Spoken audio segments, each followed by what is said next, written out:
Let's prepare for this one with a deep meditation. The subject today is addressing the world silently with peace, and we must underline the word silently.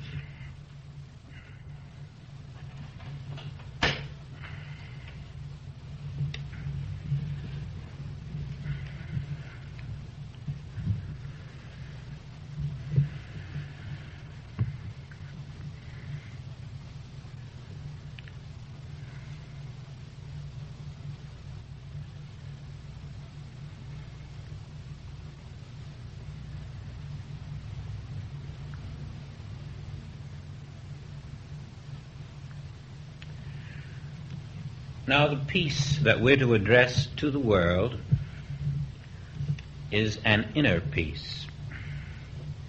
And the only way we can send it out is if we first take the time to cultivate it within ourselves.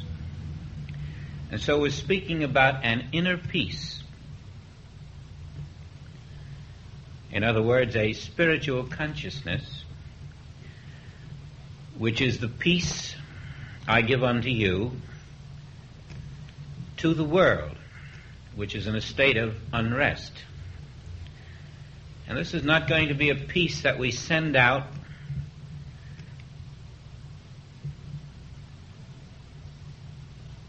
with a destination, or with an outline, or with even a will or determination to send it out. It is that peace in you which silently moves through the walls and the windows of those homes where there are those who are reaching out to find the Spirit of God within themselves. We find that there is a peace that can enter through the thickest wall and find its destination, which is that soul seeking union with God. Now, many things come to light in this chapter and through this chapter. Much of it will be the outer consciousness of Joel expressing, and much of it will be your own inner consciousness released because of his upliftment. Now, suppose you took a rope and you tied it around one wrist, and then you threw the other side of the rope to me, and I tie a rope around my wrist, and now you and I are connected, and you pull on your side of the rope, and that pulls me toward you. And then I pull on my side of the rope, and that pulls you toward me. Now, this is a condition that does already exist between you and every individual in this universe. There is an invisible rope tied to your wrist and to their wrist, and these invisible ropes are crisscrossing, so that there is no individual on this earth who is not tied to you, and yet this is not known to any of us, so that while the other individual tugs at his end of the rope, you move toward him. And the way he tugs at his rope is to think. His thought becomes the way that he pulls you toward him. And then someone else is doing it, and they pull you toward them. And when everyone is doing it, all are pulling you toward them. And by the same token, you are doing this to everyone in the world when you are thinking. So that we find there is a cross-current of thought, invisible, unknown pressures of thought, pulling us, pushing us, twisting us, turning us, persuading us. And this was discovered by Jesus, by Paul, and in a milder form 1850 years later, it was introduced as the subconscious of man. Freud's discovery was a fraction of the real subconscious, because the real subconscious is the complete and total world thought, the universal thought. Paul, when he said, "That which I would do, I do not, and that which I hate, that I do." This was his revelation of the universal thought that compels each of us, unknowingly, to act as robots, as instruments for world thought. And Jesus introduced the idea before Paul when he said that the God of the Pharisees was a liar and a murderer. The God of the Pharisees, which they did not know he was describing, was world thought, the cosmic counterfeit mind. And he later further said, before Gethsemane, as a way of telling us what he was going to do and the purpose of it, "Now the prince of this world will be cast out." And that prince of this world that would be cast out again was world thought. He was going to break the barrier of world thought. "I will overcome the world of thought." Now this world thought is a world consciousness. And although each of us is enmeshed in it and may have the notion that we have an individual mortal consciousness which we're to try to dissolve, you will discover, if you have not already done so, that you do not really have an individual mortal consciousness. What you call your mortal consciousness, through the hypnotism of the world consciousness, is actually it itself. The world consciousness which you express is what you call your mortal consciousness. And this was the hypnotism that Jesus uncovered, that each individual on earth was nothing more than world consciousness individually expressing. And we were calling it human life. He had come to bear witness to the truth, not to the shadow of the divine image, not to the imitation consciousness. And so this became his great discovery, that every man on earth was living as an expression of a false world consciousness.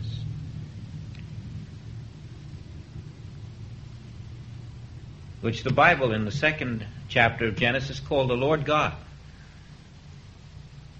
And the mist that came over the earth was the thought of this world consciousness. And out of that thought came the thought forms which we call human beings, which we ourselves represent. And this then becomes the human consciousness, or world thought, one and the same, and this outpictures itself as a thought form, a conceptual form which becomes the physical human body. All of this to Jesus was an open book. Now to break this hypnotism became the purpose of his mission, the purpose of his life, and it was a further clarification of the truths that unfolded through the prophets of old. Now we come to quite a number of secrets about the Bible. When Jesus discovered how to break the universal hypnotism, it was because he had learned that his name was not Jesus. It was because he had learned that his name was Christ. And he had discovered something that each of us now is going to imprint on our foreheads, that God is infinity, and that Christ is the name given to infinity individualized as your being. God is infinity, and Christ is infinity individualized invisibly. Infinity individualized is your name. This is going to be one of the most important things you can know, that you are infinity individualized.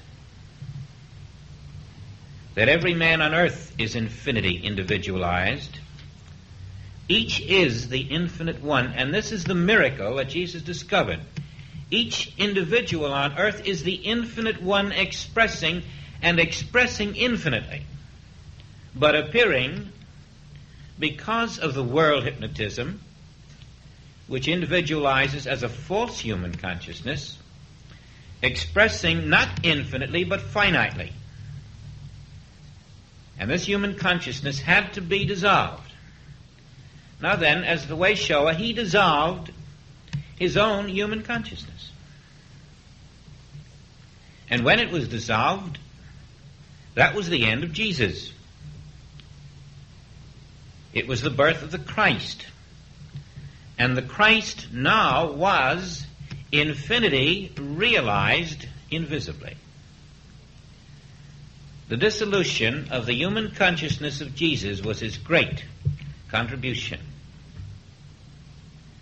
And now Jesus was dead. Dead to the false human consciousness. And there stood infinity, invisible, named the Christ. And this was the summary of your being. This was the path that you are moving through now. The dissolution of the human consciousness to reveal that infinity. The expression of God called Christ is your name. Now, we have not realized that the Bible is telling us another great secret. When we look out upon this world and marvel at the beauty, we are marveling at that which the eye encounters. We see the great fertility of the trees, the lushness of the countryside. We see the fruits pouring off the branches. But never do we think of the message that is there for us in the specific terms that the mission of Jesus revealed. And that message partly is this. For every beautiful fruit-bearing tree, there is an invisible seed that was planted.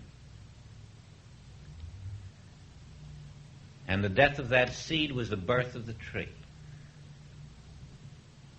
All of the beauty, the fertility, the productivity, the fruitage, is all based on the death of a seed. Now, the reason that is out there for us to see and to gather this message is because it is the clue to us. The seed that must be buried is the false human consciousness.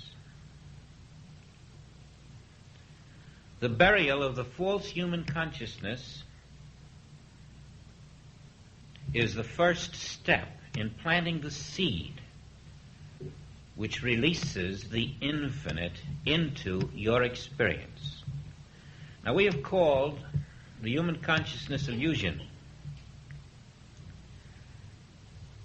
I think in the light of a wider perspective, we will eventually dispense with that word. And we will see that the human consciousness is part of the divine sequence. But because it is only the beginning of the divine sequence in us at this point, We're calling it illusion. When it is properly planted,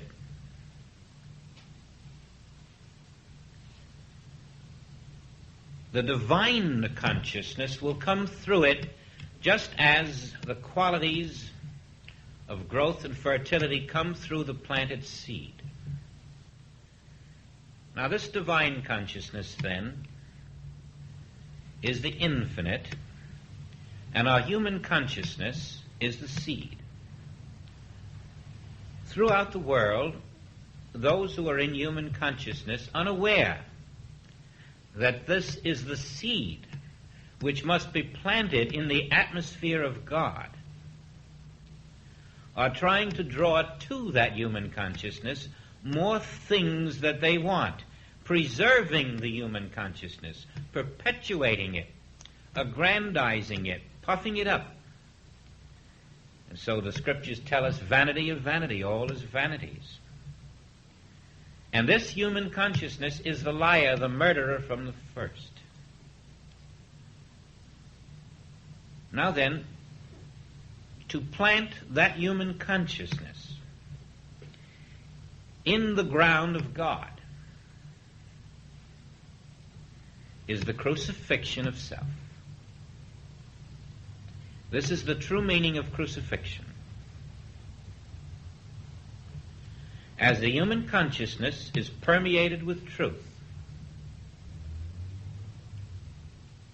the world consciousness, which is feeding it, is dissolved as far as you are concerned, and this opens the human consciousness to the divine, and now you are an instrument for infinity where you stand. The place whereon you stand is an instrument for infinity, and Christ is functioning as your life. In retrospect, we can see many passages in the Bible that were bringing us to this understanding. When we learned about the sower who went forth to sow, we only had an inkling, without a specific, certain conviction that God was the sower and we were the seed humanly who was sown, who had to be planted in the divine consciousness. I'm reminded of a woman who phoned and said, I'm doing everything I humanly can do, and yet my husband lost his business, and because of it we've lost our home, the debts are piling up, and the partners who absconded have not yet been apprehended by the law. I read in The Art of Meditation, she said, that you can't ask for anything, so I won't, but it did say I could ask for one thing, illumination, and I'm asking for illumination. Now, to that woman, she was doing everything the book said, and yet to anyone with even the slightest trace of discernment, there wasn't a word she said that made sense. I'm asking for illumination. Who do you ask? And here's somebody studying, but not really, just reading words. Now, the human there has to die. And that's the one thing, apparently, this woman never heard of. The human consciousness, which is suffering so much, this must die. This must be crucified. This is only a seed. And the idea of drawing to this human consciousness more of this and more of that, more of security, more of comfort, more of the things of the necessities of life, this isn't the idea. That's thinking in terms of a limited lifespan. It has nothing to do with spiritual consciousness. Now, as we draw back, we can see that the human consciousness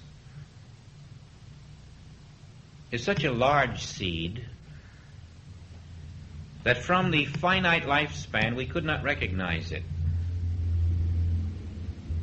But first, in divine sequence, maybe over 5 million years, this human consciousness would be planted upon the earth.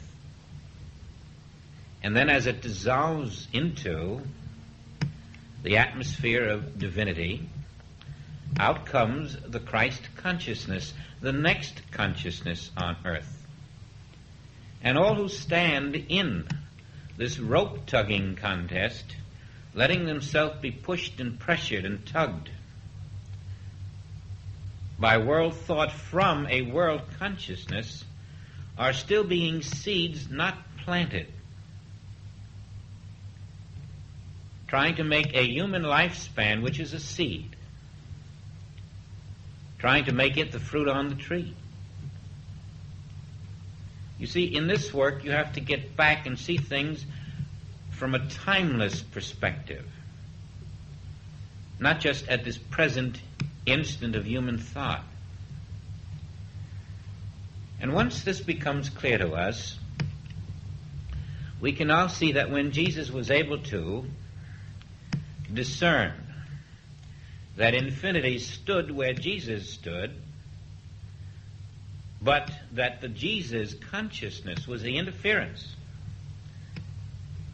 when he removed it, and only the divinity stood there, that was the rebirth,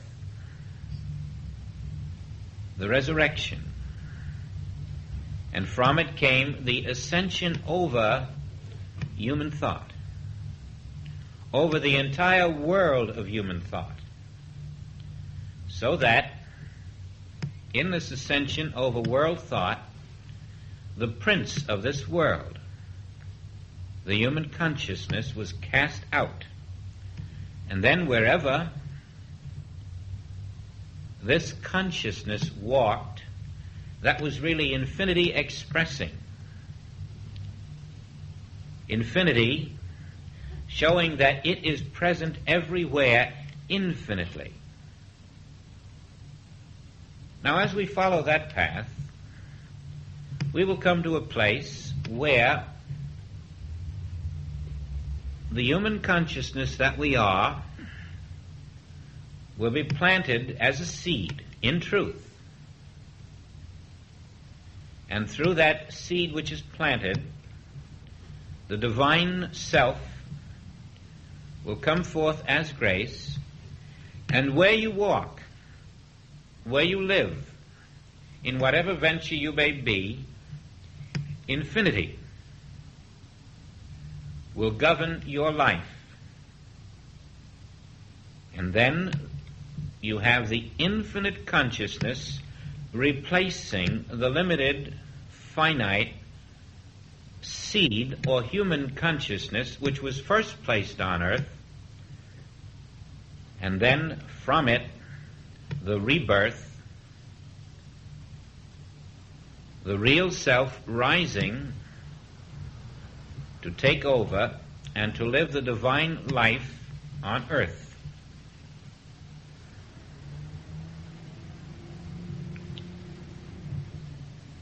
And so, if we are to address the world with peace,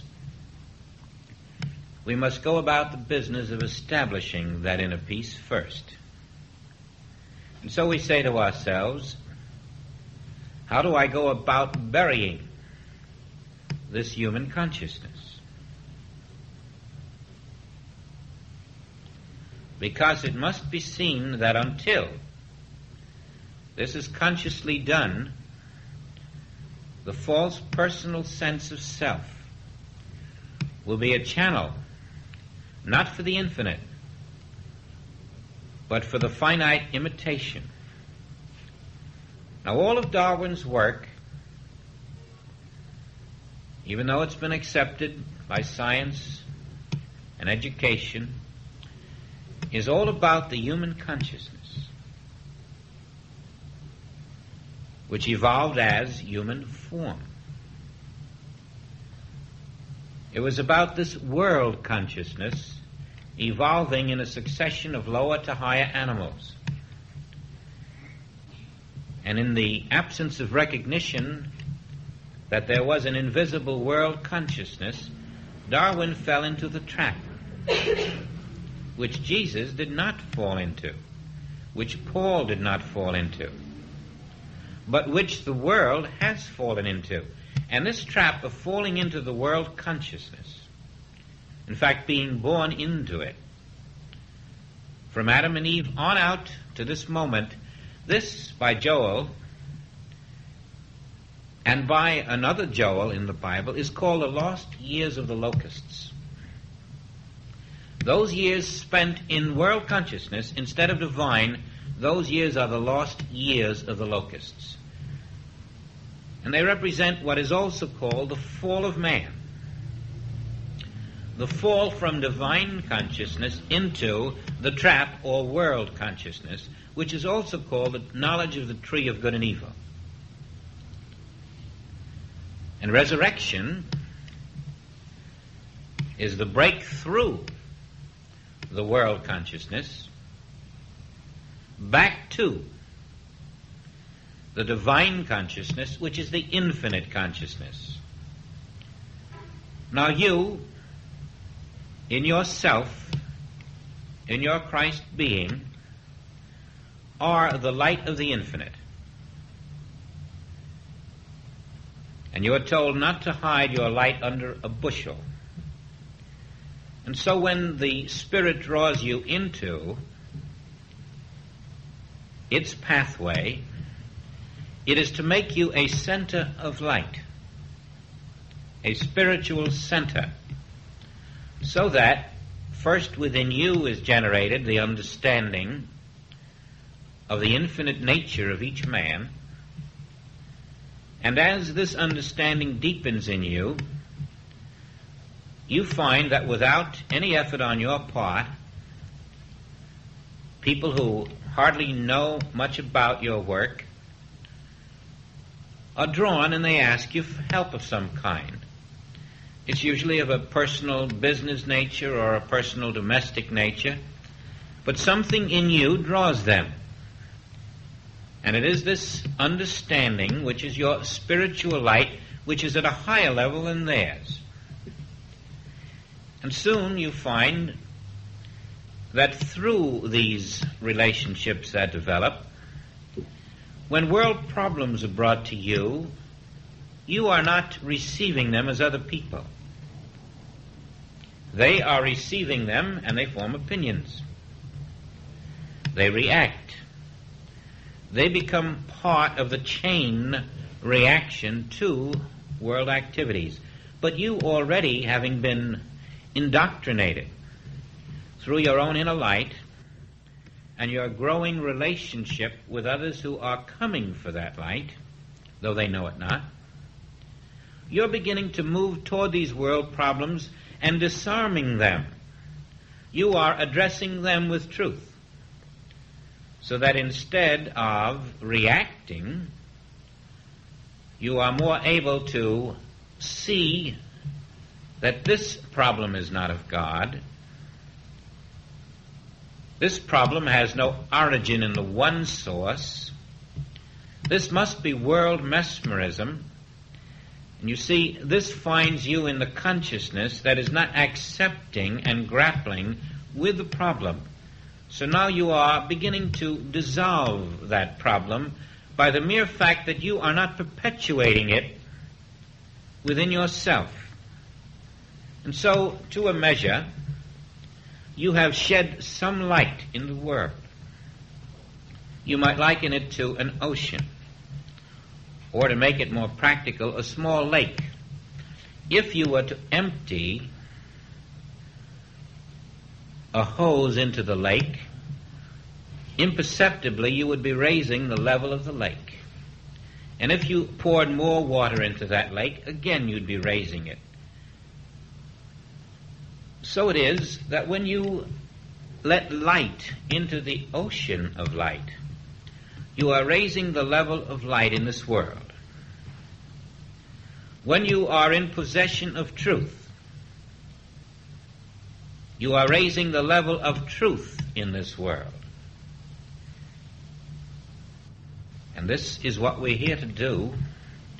We are to be a light unto the world.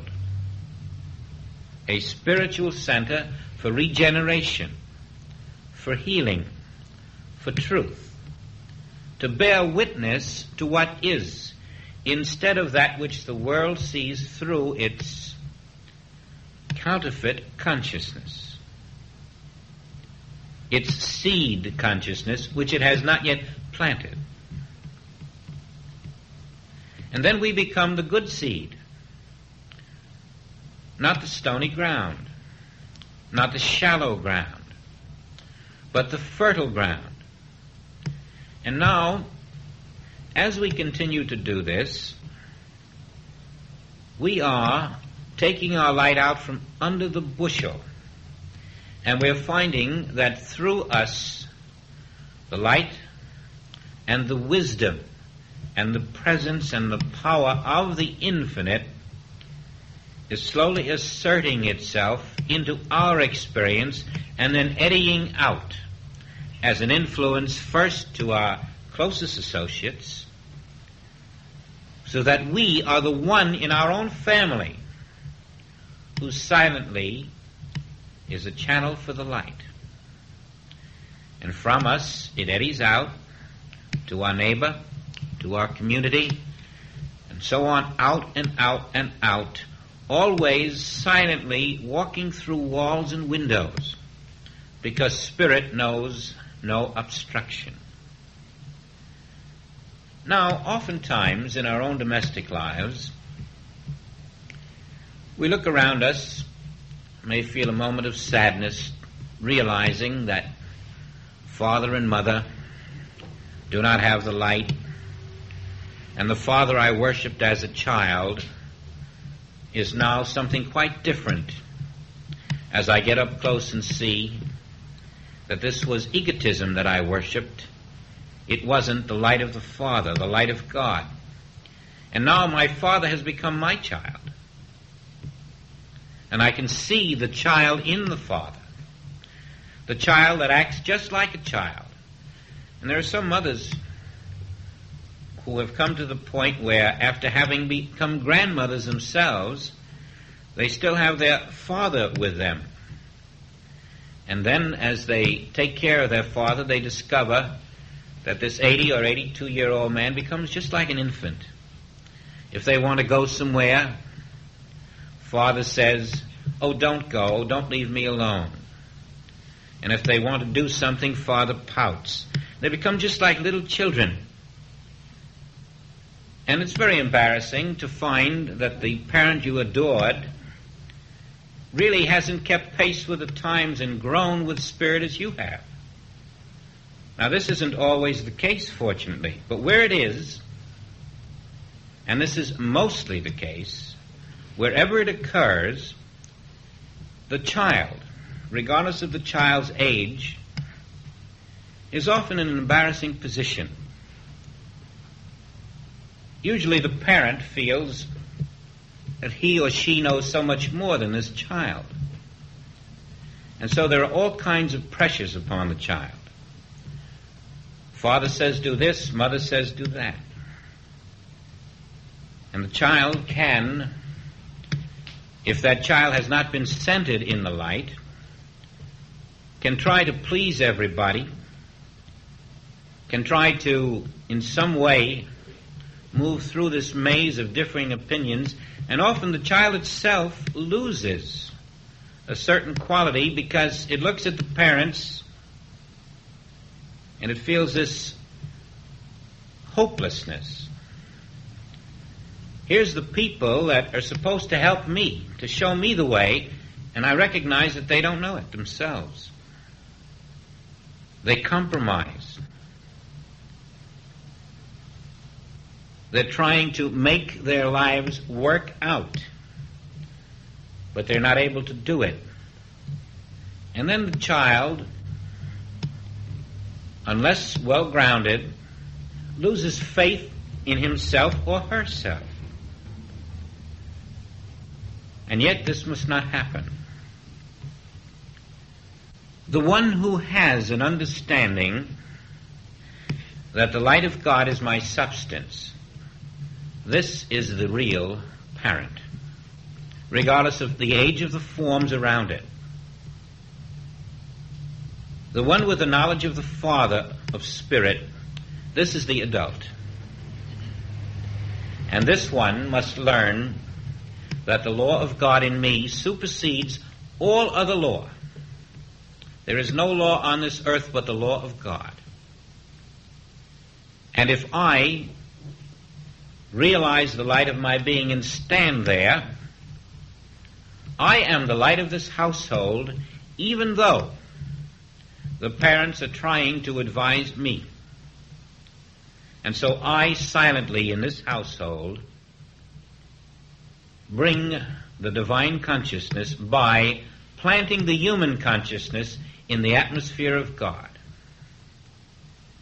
And that invisible light, planted even in the child, becomes the light of that household. And it is felt. Its power is kindled. And it spreads. And in many a household where harmony does not reign, that child will bring that harmony by the quiet, silent addressing of the Christ in each member of that household. Now, we begin then in the home. But we have a greater obligation. And it is more than just an obligation. We have been taught to do unto others as we would have others do unto us. But we have always interpreted that to mean a sort of a fair attitude toward people. It's as if we were doing some good for them. But the truth of the statement is that we're doing good for ourselves. It is to awaken us to the fact that every time we recognize the Christ in the adulteress, in the murderer, in the thief, in the fool, in the drunk, in the obstreperous one, in any individual, when we recognize the light of them, we are planting the seed of our own human consciousness in Christ. None of us is so perfect that in our past there aren't things we've done that we would like forgiveness about. For our stupidities, our conscious errors, our subconscious ones, the things we should have done and didn't, and the things we did and shouldn't have. All of these, we would wish that someone could forgive us, even that we could forgive ourselves and forget them. And so it is that others have the same wish. Now, having learned that all evil on the earth does not belong to that person, but is part of the universal world consciousness which functions as that person, we are among the few who can see the impersonal nature of evil, and our forgiveness is based on that. Yes, that man is drunk. Yes, that man is a thief. Yes, that man is a cheat. But world consciousness is the drunk, the thief, and the cheat, not that man. The hypnotism is that man. The reality is the infinite Christ right there as the true self of that man. And our function, if we wish to plant the seed of our human consciousness in the divine, must be to look out unto the least of these our brethren, whatever their relationship to us is, family, neighbor, enemy, and to bear witness to the truth, not to the world consciousness which appears as the cheat, the liar, and the thief. We, who are trying to outgrow the seed stage cannot judge from the seed stage without perpetuating it. It is our freedom that comes when we give them their freedom by recognition that the impersonal world consciousness is appearing as the form of father, mother, sister, brother, friend, and enemy. There is no form on earth, without exception, that is not world consciousness externalized. And it works in degrees. There are good and there are evil. And we will outgrow the evil, then we will outgrow the good. And then we will grow into the divine. But even our own form is world consciousness externalized. That's why it dies. That's why when you become attached to your own self, you're betting your money on something which cannot outlive this lifespan. And yet there stands the invisible Christ. And this was the seed then, revealed by Jesus, that had to be planted in the truth. The truth that where you see the form, you're looking at world consciousness, individualized, but through spiritual consciousness developed, this form will be transmuted from a world consciousness form to a Christ form, to the immortal form. And the process of transmutation will take place by the burial of the false human mind as a seed into the ground. And through that human mind will appear the activity of the divine mind, which will outpicture the divine form. This took it out of Darwin's evolution of physical man, evolution of the world consciousness, which evolves into the appearance called man, and into the spiritual evolution which Jesus discovered of the Christ on earth. Now, forgiveness isn't a great big word,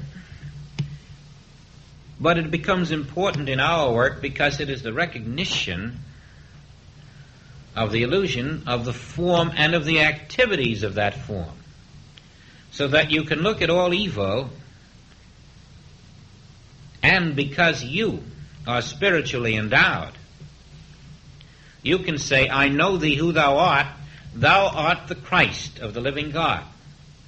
And although you will not say this to the personification of that evil, you will silently address this individual in your soul with that recognition. That's loving your neighbor as thyself, for that is the self of you, this invisible Christ, and that is the self of this personified evil, the invisible Christ. And this is how you are faithful unto the light of your own being, and how you bury the human consciousness. As you're doing it, you are releasing a power. And that power has no power that can be formed against it. Now we have today, for example, a missile program being discussed very heavily, an anti-missile program, and from it, if it keeps being discussed, you will find the beginning of a new world hysteria. The mere mention of it and the need for it begins to create in the world consciousness the fear that if this much money must be spent, if senators must argue about it, if the president must figure out ways and means to bring it to pass, and work his way through various blocks and various filibusters and various lobbies. This must be something that is in all of the minds of men. And this will create a convulsion in world thought. Now, there's no time like the present for us to be working in sending out our own missiles, our silent missiles of truth. And this is part of addressing the world silently with peace. We look out on a world, and we know our function as light is to eliminate, dissolve world hysteria, fear, and to send out divine love. And we say, how can we do these things? And the answer comes that only the Christ of you can do these things. And therefore, unless you are in the Christ self, you have no peace, no divine love, no silent missiles that you can send out through the world. You're not in the place where you can fulfill your function on earth, which is to glorify the Father. But because we do have a measure of enlightened consciousness, it is possible to say at this time that knowing the truth of our being, we also know that no weapon formed against us, whether it be a missile or lack, deprivation of some kind, poverty, bad health, none of these weapons can be formed against the life of God.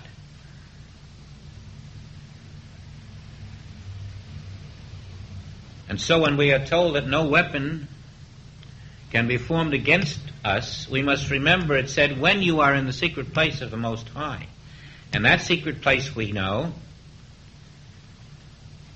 is my infinite self realized. God, infinity, is the sum and substance of all, and therefore I am that infinite self. And when I am in the realization of that infinite self, then the life of God is my life. And in the realization of it, no weapon can prosper against me. How can any missile end the life of God? Now then, if a missile can end your life, you see your problem? Your life isn't the life of God in your estimation. And that's the separate life. That's the human consciousness which must be buried. The human consciousness is a life apart from God. It's what fears the missile. It's what fears the disease. It's what has judgments and condemnations of your neighbor. The human consciousness, because it is unfinished.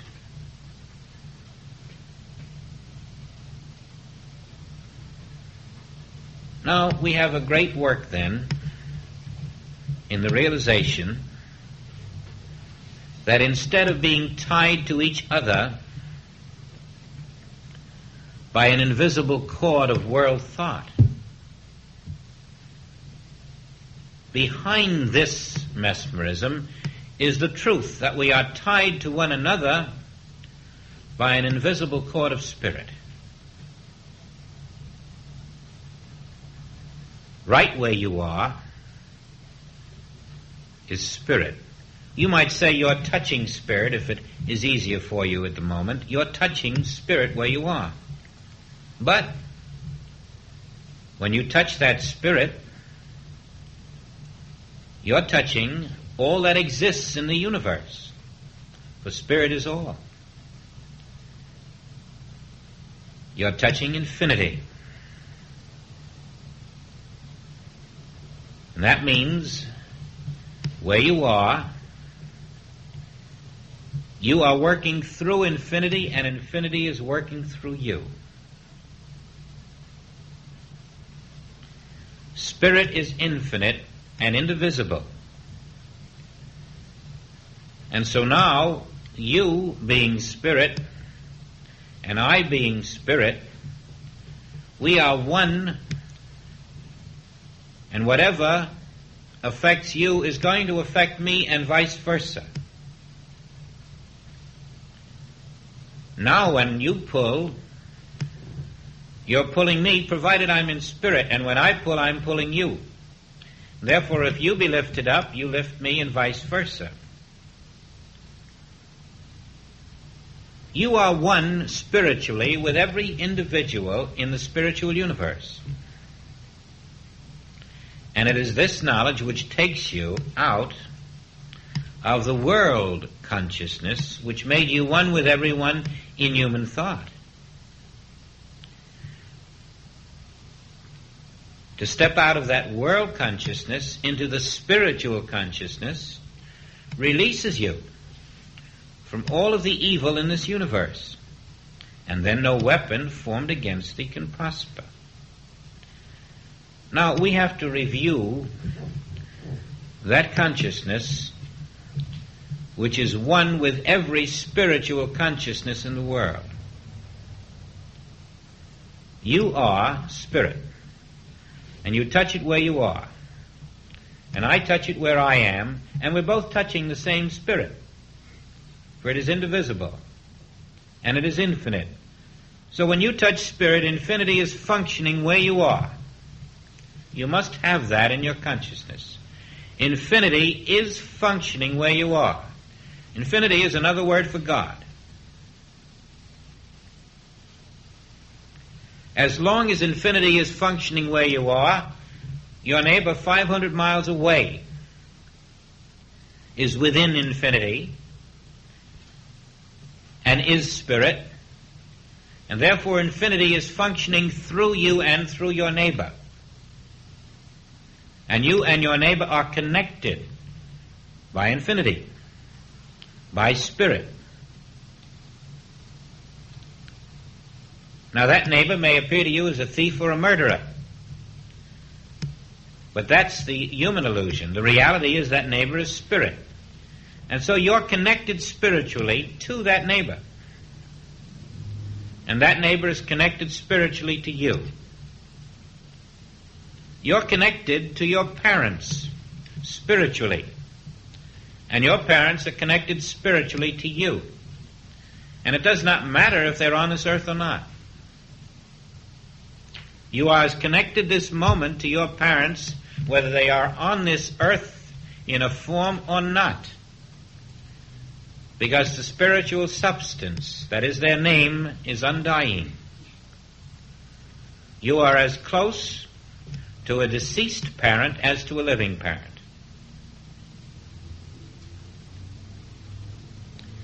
In fact, there is no one in the past, present, or future with whom you are not now one in spirit, whether you know it or not. Just as these cords, invisible, were tied to your wrist and to everyone's wrist in the world, so are you one in spirit with everyone since, before time, and after time. Throughout eternity and throughout infinity, we are one now. Going back as far as the mind can travel and as far ahead as it can travel. You are one with all spirit now. You might liken it to, again, that sunshine. It matters not if you know the sun is coming out tomorrow or not. It'll be in the sky, whether you know it or not. And whether you know your spirit or not doesn't change the fact that you are, and spirit is one infinite self, and therefore you are connected in your reality with all that is that spirit. And that means there's no individual who will ever appear in this world, who ever has appeared, or who is in this world now, who is not one with you at this moment. And that is what Jesus discovered, that the infinite is the individual selfhood of every man. Now, armed with that knowledge, you're ready to plant the human consciousness. I think I'm going to pause after a while just to get our wind here, because we're coming to the place where I think we can all feel ourselves in the circle of eternity. Tonight we may be just a couple of minutes over, if you don't mind. We want to leave at this moment and have a little rest with the knowledge that infinity is never divided from itself. Infinity is spirit. And because nothing exists outside of infinity, all that exists within infinity must be its own spirit. And therefore all being spirit, all must be this infinite spirit, and all must be one, whether they know it or not. We're in a universe of one infinite spiritual being, individualizing throughout time and space. But all of the individualizations are of that one infinite spirit disguised by a false human consciousness as individuals who are separated, but who never really could be separated. They only appear to be. We are taking the separation out of our consciousness and recognizing one infinite spirit,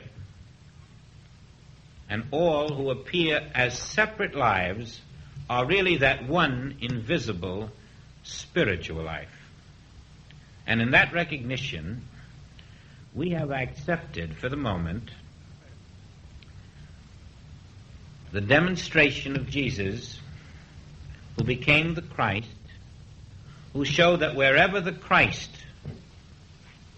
walked, in the absence of a human mind, the Christ mind outpictured the presence of the perfect kingdom of God. Wherever the Christ mind was, the invisible showed forth food for the multitudes, which was not visible to human eyes. Healings for the weak, for the blind, for the deaf, all because invisibly present was the one perfect spiritual self everywhere. And only the Christ mind, freed of a human mind, could automatically outpicture that invisible, perfect spiritual self wherever it was. We are to come to that consciousness, wherever we are, the invisible, infinite, one perfect self comes through us in our Christ realization and appears as the form necessary to show there is no blindness, there is no deafness, there is no lack of food, there is no malnutrition, there is no power in a missile. There is only the one infinite self, ever ready, ever present to manifest through any area where there is a consciousness that I am the Christ of God. Now that's where we'll pause a minute.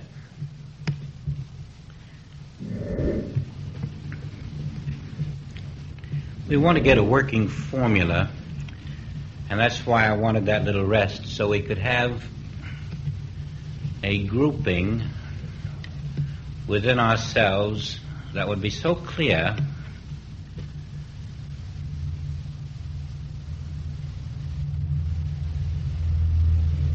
that each of us can say, I understand, my path is laid out so that I can move into it, and we want to be exposed to some of the higher consciousness of Joel.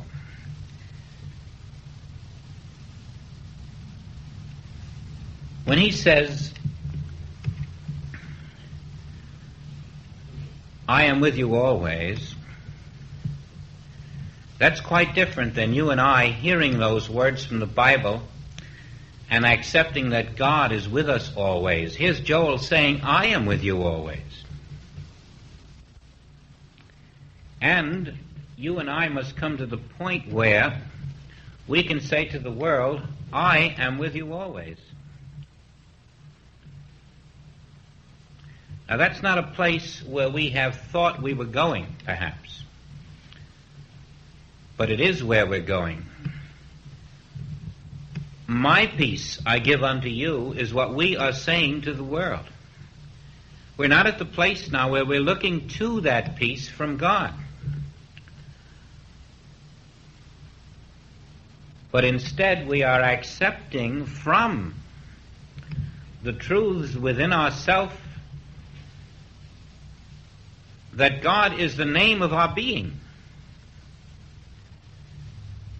so that we can turn to the world and say, my peace I give unto you, and this is an expression of infinity within ourselves. Only then do we have a peace to address to the world.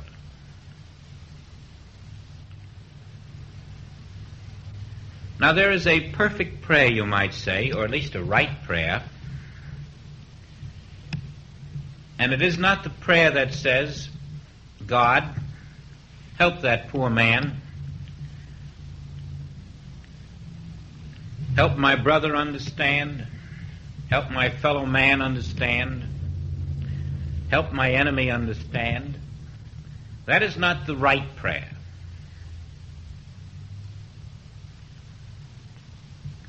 That is the prayer of a human being with good intentions. And those prayers are filed in the heavenly wastebasket instantly, because there's nobody to receive them. The only way you can pray for this world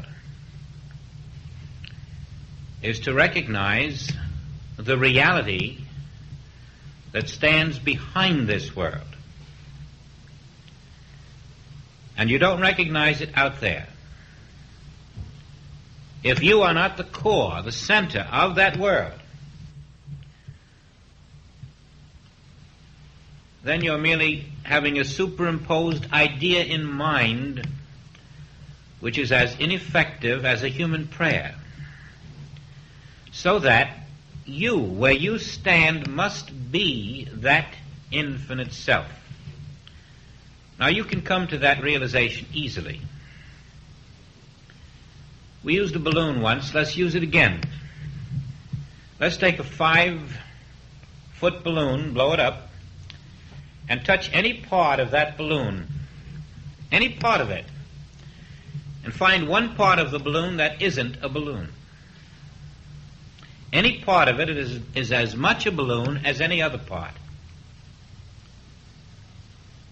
Now, what part of spirit is less spirit than any other part? Suppose you blow that balloon up to infinity. What part of the balloon is less of a balloon than another part? And if spirit is the infinite balloon, what part of spirit is less of the infinite spirit than another part? And if you finally find that there is no part of anything that exists that is less spirit than any other part. Each is the spirit. And the miracle of infinity is that wherever the spirit is, the spirit being infinite, infinity is functioning everywhere in infinite spirit.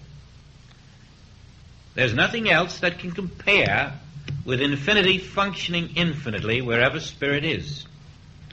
And that is the miracle that came through Jesus. Infinity is functioning infinitely everywhere. And so right on your fingertip, infinity is functioning infinitely. And it isn't enough for me to say it or you to hear it. It must be felt. And you can even start with a reasoning process. that there is no place in infinity where infinity isn't. It's like that pool of water. At one end is you, at another end is someone else, and lightning hits the water.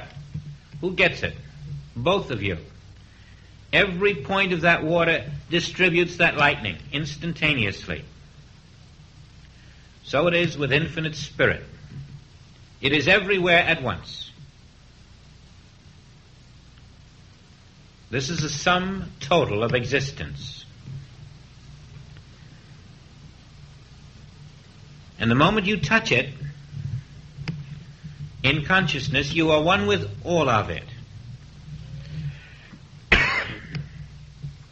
That is the importance of infinite spirit. You are one with all of, you are one with Source. Now then, you are, right where you are one with all spiritual entity throughout the universe. And so nobody is excluded, because that is the reality of all. Each is that spirit. Now nobody knows this but you. One here, one there perhaps, but basically only you.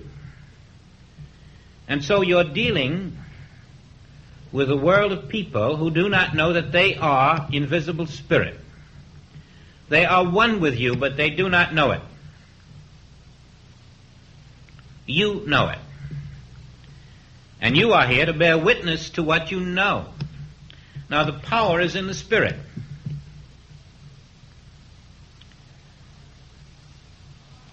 Men fight for power because, not knowing the presence of spirit, they think there is power in their minds and in their bodies and in their missiles.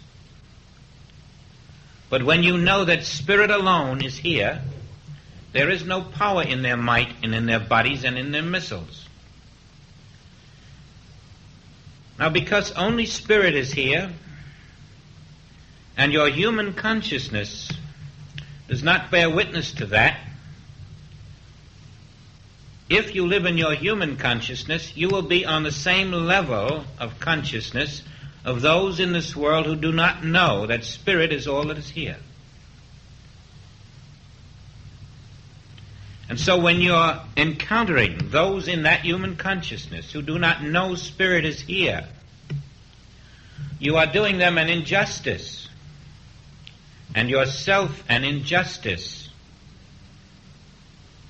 when you base your relationship with them on the human consciousness and the material world.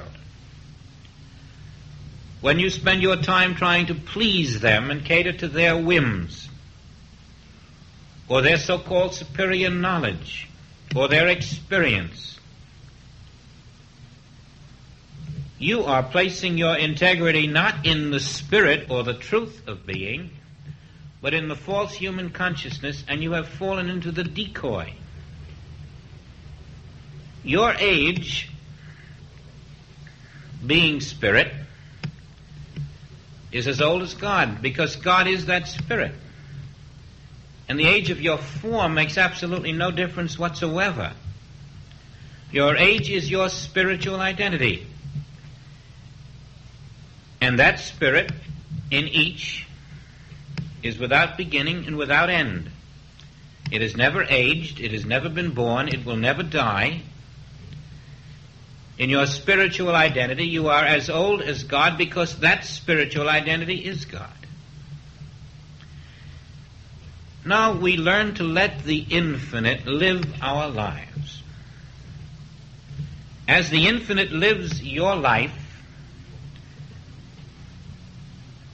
it works to show that it is the law.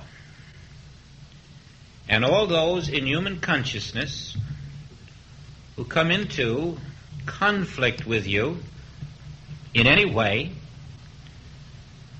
come under the law of spirit as long as you are living in the realization of their spiritual identity and your spiritual identity. And if you were to have a sound stage, like a Eugene O'Neill play, and have two levels, on one level there would be you and that person having a conversation. or you and 30 people having a conversation, or 2 nations having a war. But on the other level, there would just be you and your knowledge that spirit is all that is here. And that knowledge that spirit is all that is here would determine what takes place on the other stage. Your knowledge that spirit is the only would become the law of that war, of that conflict, of anything in which you are personally involved. Whatever the domestic situation, the business situation, or whatever it might be, your realization that you are spirit and that only spirit exists on this earth enables you to look out and know that there and there and there and there is infinity, invisible, individualized to appear as forms. And you are not accepting the forms, you are accepting infinity invisible, not the form. And you don't have to do anything beyond that. You dare not, because infinity must live its own life. Up to now, in our finite minds, we have kept infinity out of our lives. You see, in a little 80-year-old mind, you can't accept infinity. And so it's not in our lives at all. But when you release that 80-year-old mind, or 50-year-old mind, or 30-year-old mind, and do not accept its concepts, then infinity, which is present, always present, takes over, and just as it has been shining behind all this, it now shines into this because you have removed the barrier. Infinity takes over and shows its power. I live, yet not I. Infinity lives my life. And this is your secret. That you're not a 50-year-old businessman. You're not a 20-year-old college student. That's the lie. That's the appearance. Your name is infinity invisible. And because you stand in a human consciousness, infinity invisible cannot come through to live your life. But stand ye still, and you will behold the salvation of infinity invisible, which has ever been present, has ever been functioning, but could not come through the density of a human consciousness, because the human consciousness is a mirage. It isn't there. As you break the mirage of that consciousness by standing still, infinity, which is the one life on this universe and is the one life of the universe, brings its law into play in your experience. And this is the secret of the spiritual consciousness. I do nothing except get out of the way. Nothing.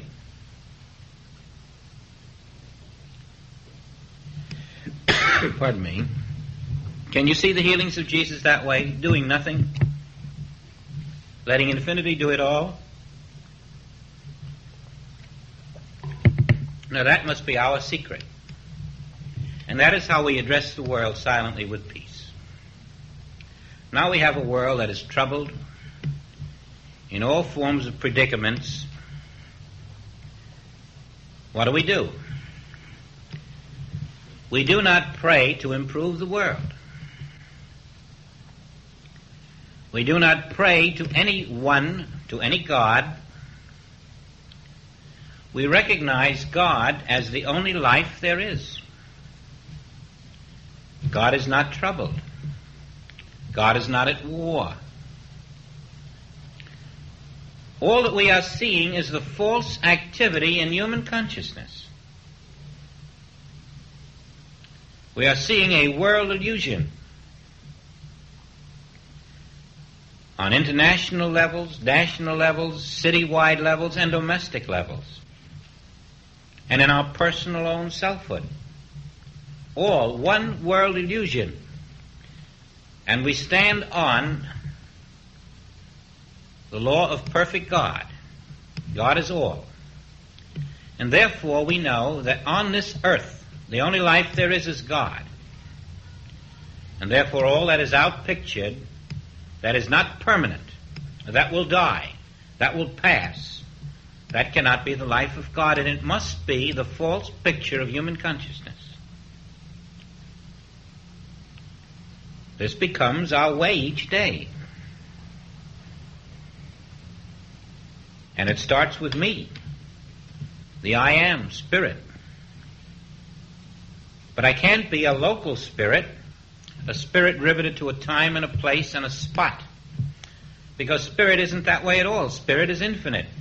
And because I am spirit, I am infinite spirit. Now why should I then, as infinite spirit, use a finite mind to channel infinite spirit? I cannot do it. And so I am told that I must be a transparency for God, a transparency for the infinite. I cannot be finite. That's where the error is. And so I cannot have a mind concept. To be a transparency for the infinite, I am now planting my human consciousness in the knowledge that all is spirit. Everywhere spirit is. Behind each person, spirit is. And only spirit is. And the spirit behind each person is the one infinite spirit. And all of us are that one infinite spirit. And in my knowledge of that, I can rest. Because I am one with that infinite spirit, it is I. It doeth the works. It only needs one to know it. And then through me comes the infinite spirit. And now I am a light. And over there's another light. And over there another light. And as you find 2 lights, 3 lights, 5 lights, the circle of Christ is widening. And always, where that light is shining, 10, 20, 30 of these human consciousnesses will come, saying, help me.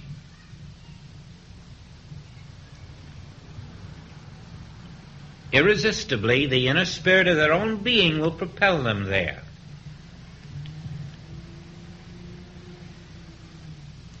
Now your function is resting in that light, in the knowledge that you are infinite spirit and they are.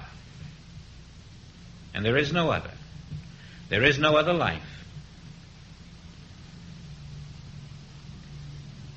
It doesn't make any difference who the person is or who the nation is. The moment you descend to the level of judgment, criticism, or condemnation, you are not in truth. You are in limited material law.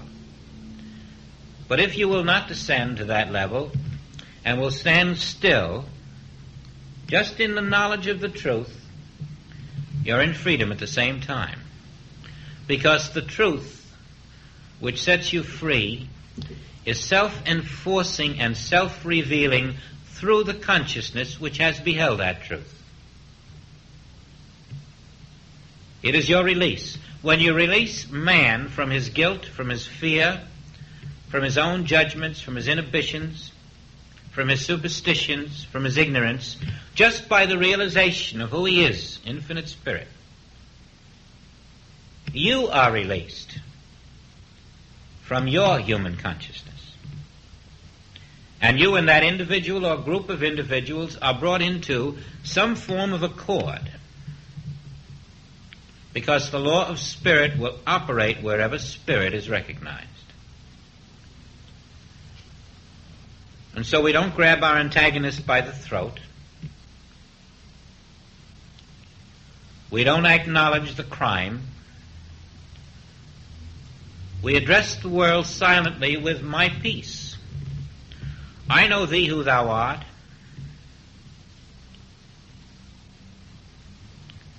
Thou art my spirit. And because we are the one infinite spirit, we are under the law of spirit, and there is nothing more to be done. Once you bear witness to the truth will make you free. Now, right where you are is the infinite spirit, and therefore the fullness of the infinite spirit is there. No matter where you walk, infinity is functioning infinitely at that point. One day we will be in that consciousness. That consciousness was the consciousness that healed anything that came to it by the simple realization that right where I am, infinity is functioning now. And so there cannot be injustice, there cannot be lack, there cannot be limitation, there cannot be disease. Nothing can exist here except perfect spirit functioning. This is the consciousness we're coming to, and will develop out of the seed of human consciousness as it is dissolved. And the tree of life comes up from there, feeding us with truth. Again, no one can do it for you. But no one in this world has power over you. No one and no condition.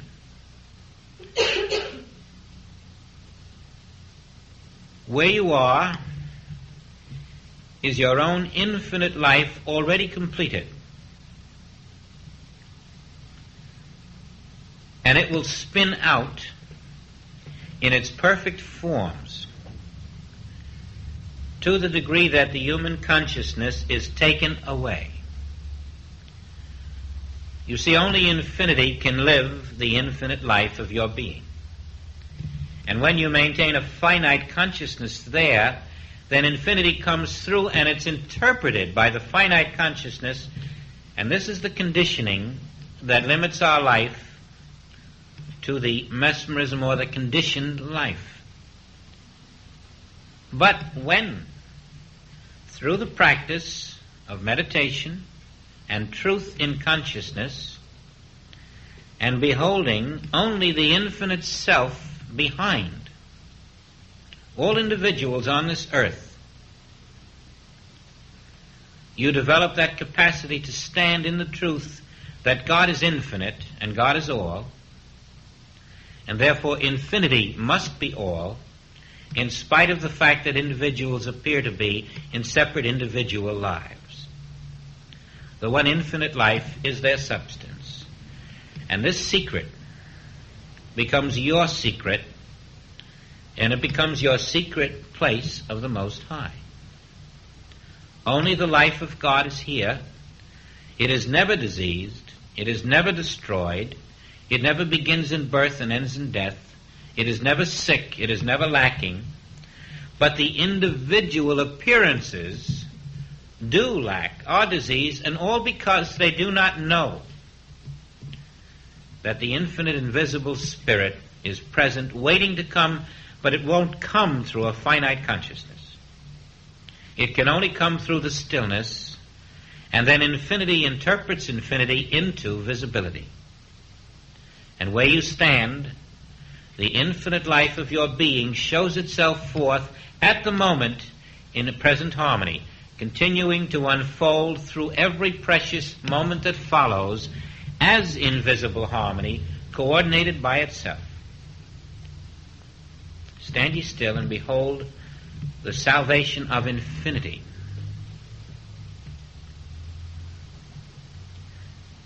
Now you can address the world then. You are infinity. And your knowledge that the world is really infinite self,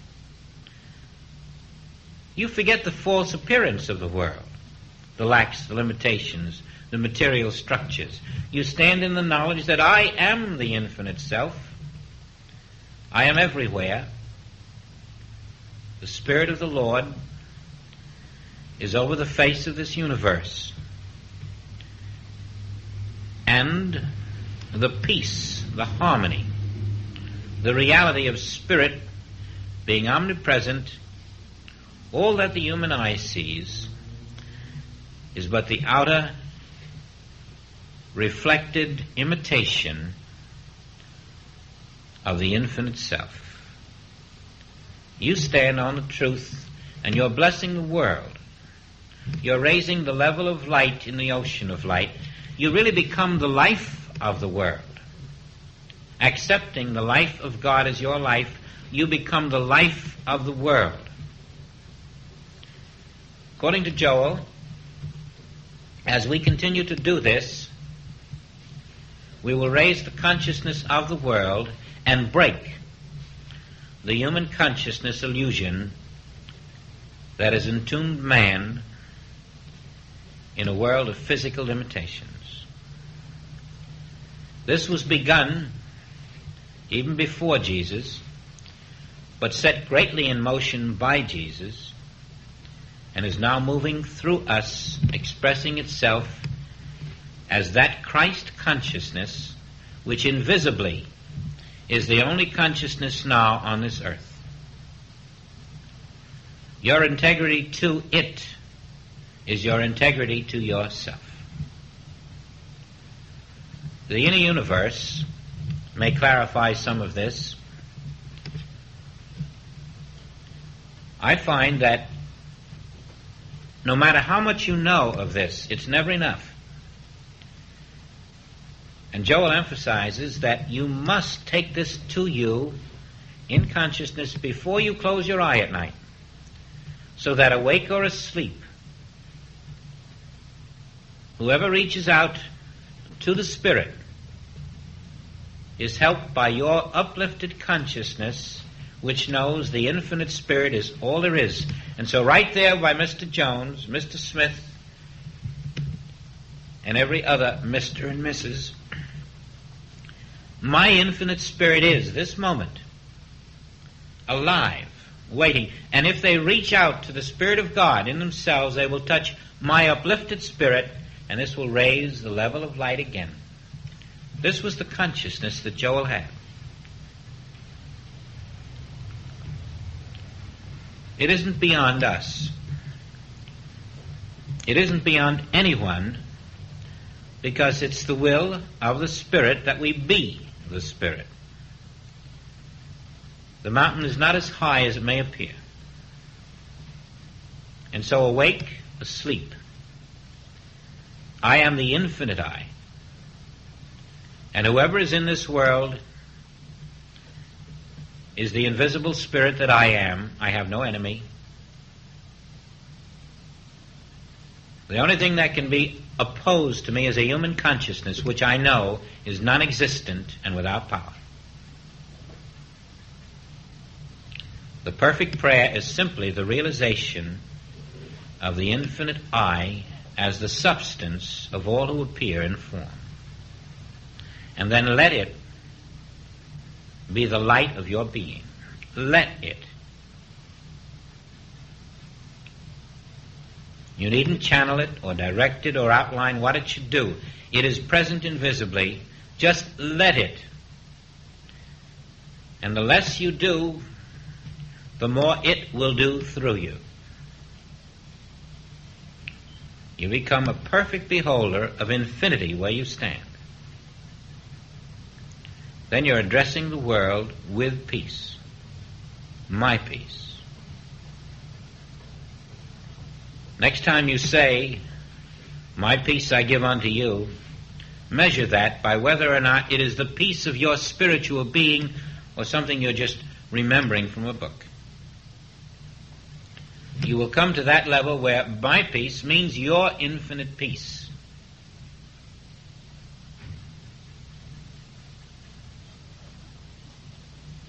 Meditation will take you there. Well, I don't know if we missed the mark tonight or not, But if we do get alerted to the fact that nowhere can we go that spirit isn't the only thing there, at least we'll be practicing that enough for the mind to suddenly release its hold upon us and bring through a glimpse of the infinite enough so that having experienced it more than once, we're not satisfied with less. Next week, the inner universe will culminate this series. And then after Labor Day, we're going to do the Infinite Way on Sundays, the Infinite Way textbook. And we're going to take a little vacation on Wednesday nights. I hope to see you next week and see if we can't come out of it walking in the circle of eternity.